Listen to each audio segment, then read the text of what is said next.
कर्मों की गति बड़ी गहन होती है। आज तक कोई भी नहीं समझ पाया कि कर्म कैसे करना है और वो कर्म फिर हमें क्या क्या सुख या दुख देते हैं। पर अगर हम बचना चाहते हैं तो कर्मों की गति को समझना ज़रूरी है। अहमदाबाद में वासना नामक एक इलाका है। वहाँ एक कार्यपालक इंजीनियर रहते थे जो नहर का कार्यभार संभालते थे। वही आदेश देते थे कि किस क्षेत्र में पानी देना है। एक बार एक बड़े किसान ने उसे 100 रुपयों की गड्डी देते हुए कहा कि कुछ भी हो पर फलाने व्यक्ति को पानी न मिले, मेरा इतना काम आप कर दो। उस व्यक्ति ने सोचा कि 1000 रुपये मेरे भाग्य में आने वाले हैं, इसीलिए वह दे रहा है, किंतु गलत ढंग से रुपए लेकर मैं क्यों कर्म बंधन में पड़ूं। 1000 रुपये आने वाले होंगे तो कैसे भी करके आ जाएंगे। मैं गलत कर्म करके 1000 रुपये क्यों लूं। मेरे अच्छे कर्मों से अपने आप रुपए आ जाएंगे। अतः उसने 1000 रुपये उस किसान को लौटा दिए। कुछ दिनों के बाद इंजीनियर एक बार मुंबई से लौट रहा था। मुंबई से एक व्यापारी का लड़का भी उसके साथ बैठा। वह लड़का सूरत आकर जल्दबाजी में उतर गया और अपनी अटैची गाड़ी में ही भूल गया। वह इंजीनियर समझ गया कि अटैची उसी लड़के की है। अहमदाबाद रेलवे स्टेशन पर गाड़ी रुकी, अटैची पड़ी थी लावारिस। उस इंजीनियर ने अटैची उठा ली और घर ले जाकर खोली।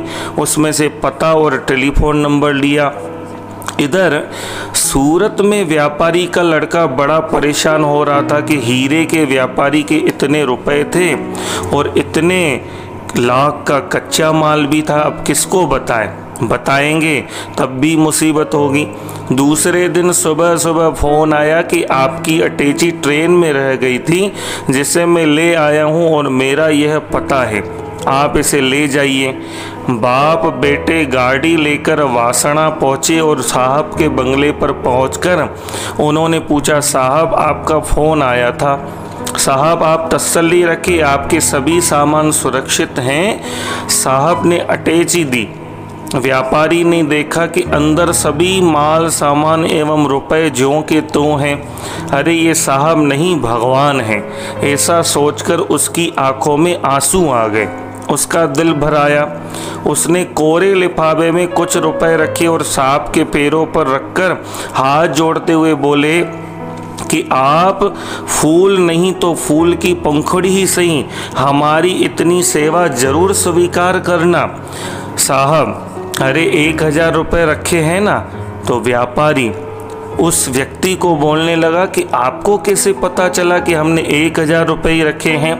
तो वो व्यक्ति बोलने लगा 1000 रुपये मुझे मिल रहे थे पर बुरा कर्म करने के लिए, किंतु मैंने वह बुरा कार्य नहीं किया, यह सोचकर कि यदि 1000 रुपये मेरे भाग्य में होंगे तो कैसे भी करके आ जाएंगे। व्यापारी साहब आप ठीक कहते हैं, इसमें 1000 रुपये ही हैं। जो लोग टेढ़े मेढ़े रास्ते से कुछ लेते हैं वे तो दुष्कर्म कर पाप कमा लेते हैं, लेकिन जो धीरज रखते हैं वे ईमानदारी से उतना ही पा लेते हैं जितना उनके भाग्य में होता है। गीता में भी श्री कृष्ण कहते हैं, गहना कर्मणो गति। जब जब हम कर्म करें तो कर्म को ईश्वर को समर्पित कर दे, कर्म में से अपने मैंपन का अधिकार हटा दें तो कर्म करते हुए भी हम कर्म से छूट जाएंगे और बंधन नहीं रहेगा। संसारी आदमी कर्म को बंधन कारक बना देता है, पर जो साधक होता है, जो दयालु होता है, वो अपने कर्म को भी अकर्म बना देता है। हम भी ऐसे कर्म करें और आनंदित हो, क्योंकि कर्म प्रधान विश्व कर राखा, जो जस करें सो तस फल चाखा। बुरा कर्म करते समय आदमी कर तो डालता है, लेकिन बाद में उसका कितना भयंकर परिणाम आता है इसका पता नहीं चलता। उस इंजीनियर के हाथ में 1000 रुपये आए, पर गलत कार्य आया तो उसने नहीं किया, पर जब अच्छा कर्म उसने किया तो 1000 रुपये स्वयं मिल गए। तो इसलिए हम भी अच्छे कर्म करें और आनंदित रहें और जिएं दिल से।